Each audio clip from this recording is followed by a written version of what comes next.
have you ever been lost? Have you ever been lost? Oh, GPS has been the best invention ever for me. But have you ever been so deeply lost that you worried that no one would ever find you? Have you gotten separated from someone you were with and remembered the growing feeling that this might just be more serious than you thought? Below the cow pasture, where we sledded in the winter, is a deep, deep wood. There are paths around and in it. And where it met our housing development, the path was cut into this big, deep half circle, as if people had come that far only to pace back and forth and look down where, at least initially, it was a long, long, straight path framed by overturned trees with these giant, tall, gnarly root systems. And they were so high, and you know, witches lived in them. At least that's what we kids believed. Someone's older sister, she had a boyfriend whose brother went in there after dark, and a witch just got him. And all that was left were his gloves and his hat. It's a story that was invented to keep us out of these deep woods. And it was also fun to imagine while daring a friend to go knock on the witch's door. There were vines in the woods, vines that you could just swing on and sometimes swing way, way out and back again on. And there were rocks to turn over where there were orange salamanders, sometimes green reptiles of some sort, and garter snakes. We loved chasing the garter snakes down the hill. We kids had a fort that was naturally formed by vines that had grown around something up on our lookout hill. The two lookout hills were next to each other. We thought that they were very, very serious, and we needed to name them something serious. So I hope that still today they're called Mount Huntley and Mount Brinkley, way in the woods. If we did the full walk, we'd end up at a crater lake. The lake was called Round Lake, and it was a site that just held this deep, deep mystery. Its banks carved inwards, way down under where we were standing. So all you could do is look down at this impossible depth that just never seemed to end. And it was so calm and placid, and the only thing around it were trees, a perfect round circle of trees, and once in a while one had fallen over and started to decay and move down and fall into that lake. The idea was to arrive at the beginning of the path late enough in the afternoon that you had to dare yourself to reach Crater Lake and then walk back without running in the darkening gloom towards sunset, not waking whoever it was we pictured living in those tall, wild, upended roots. And on this particular time, I guess I just wasn't invited, because the calls started coming in at home. And my mother walked in after each call and asked, "Were you with Kevin today?" No. Another call, "Were you with TJ today? Did you see Bobby? Do you know where they might be? Their mothers want to know." Well, they were just probably lost in the woods.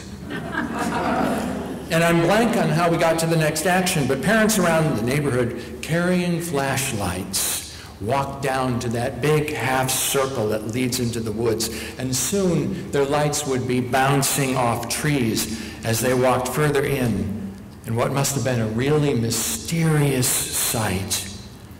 The adults went ahead into the woods for, if not the lost one, then certainly the lost three. And in an anxious space of time, with calls going out to them by name, I imagine, and the sight of flashlights turning and bobbing towards those waiting at the edge, my friends were retrieved. And not only were they retrieved safely, but all of us were banished from ever walking beyond our fort in the woods. And we could only go if we asked, and it could only be in broad daylight. And it's a story I'm sure that they are still talking about now, over 50 years later, and no one got punished. There was simply joy. Joy that these, whatever we were, 8, 9, or 10-year-olds were found. Seminary professor David Lowes tells a story with a similar ending. He took his 4-year-old boy to the Mall of America. Has anyone ever been to the Mall of America? I understand it's like gigundo large, the largest mall anywhere. It even has an amusement park inside the mall. And so he took his boy, 4 years old, to the mall and to the amusement park. And he said, I only let go of his hand for a minute. It was only a minute. Can you imagine? And after the panic, he reported his son missing with a security guard, and shortly after, his son was found near another ride. He wrote, I suppose I could have been mad at him for wandering off, or upset with myself for letting him, or embarrassed that I'd recruited the security guards when he was so close to me all along. I'd understand if that's what another parent felt, but to be honest, none of these emotions hit me at all. No, he said, I was just relieved, and even more, I felt joyful. My son, who had been lost, was found. He was safe. He was sound, back with me. It was pure, pure joy. The shepherd leaves the 99 to search for the one lost sheep. It's hard for us moderns to imagine how this is such a reckless and even dumb-sounding thing to do. We imagine today that he might have taken the 99 to his new gated sheep pen with fresh straw and this great security system, making sure to put Flossie in the double stall with the window set aside for sheep of the month. And he might punch in the security card, and he might hang up a sign with a black and white image of a wolf in a red circle with a slash in front of it. And then the shepherd would go off to find the chipped, one lost sheep. Except that's not how it happens in the story. He endangers the whole flock. He messes up everything by acting out in panic almost, by leaving these other sheep to fend for themselves, either by wandering off or by falling prey to predators, so he might find this one sheep, like the parents with the flashlights at the crossroads of the deep woods in suburbia. Or David finding his 4-year-old at the Mall of America, where he says, the lost is found. There is great joy. And Lowes says, that's how God feels anytime anyone is drawn back into relationship with God, or chooses life, or lives into his or her own potential, or helps out another, and in all these ways is found. It's joy. It's pure, pure, pure joy. And he says the Pharisees and the scribes, they don't get that. They don't realize that God is primarily about love rather than rules, and therefore about joy rather than anger or fear or impatience or all of the things that we imagine God to be about. These stories are about a shepherd on the bottom of the social scale and a woman who actually has to sweep all night long because she's lost a part of her only savings. But these stories are not about a missing coin or a missing sheep. In Jesus' telling, they point to an evolving understanding of a God that is all caring and all loving for those who feel lost. And because today is the 15th anniversary of 9/11, and it does fall today on this Sunday, I want to give one more example.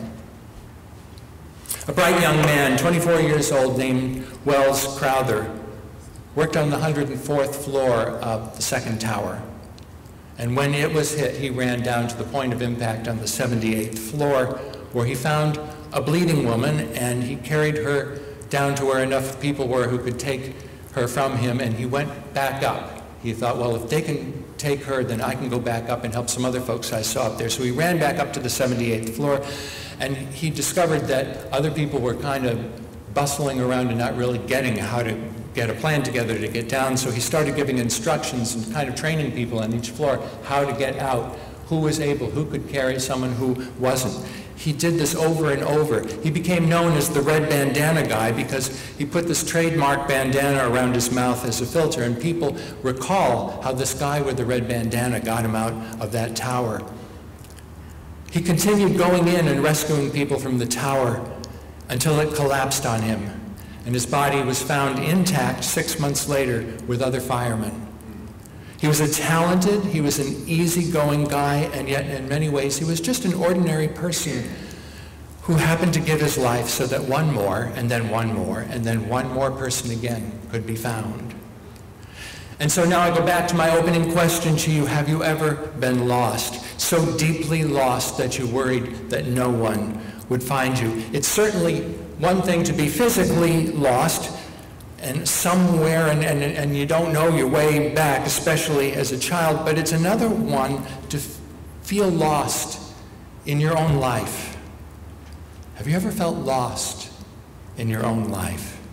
Because here we are, trying, hopefully, and mostly succeeding, I suspect, in being good people, in being good Christians, in being righteous folks, and then come questions about purpose and meaning. Who are we? What were we meant to do? And add to that this is now a time of great discomfort, of great unease in our country.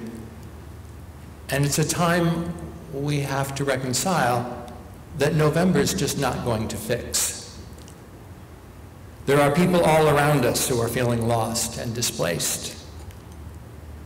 And Lowe's asks, who has a pension plan but little sense of meaning since retirement be lost? Might the career-minded man or woman who has made moving up the ladder the one and only priority be lost? Might the parents who want their children to succeed so much that they wrap their whole lives around shuttling to hockey games and dance recitals be lost? There are people all around this country and in our midst who are looking for a sense of meaning and a sense of purpose in a community that can find joy in being followers of Jesus. Church is the place where we can confide our hopes and our dreams and even our failings sometimes in community. One of the things I've seen here over the past 10 years is that this is a place where people really do trust and believe in and love their church and the friendships they have found here. And so what might it be like if we decided when we meet as a congregation today to think about our expansion as a bricks and mortar representation of the vision and the vision statement that we are now even living into, and the invitation we are extending to the community around us, especially to those who are feeling a little lost in the woods. Jesus told this parable. It reflects a new vision of God we would eventually know and call as love itself. And so which of you, Jesus asks, would go to such lengths to search and find and then welcome back and celebrate? Truth be told, I wonder which one among us would, because, we're human, we're flawed, we're imperfect. But we have a gift that we want to share, and it's a great gift. And that's the joy we find in this progressive Christian community. And so I guess what I'll say is I hope to see you at our congregational meeting today after second service, and we move forward. Amen. Let's rise and sing our closing Hallelujah.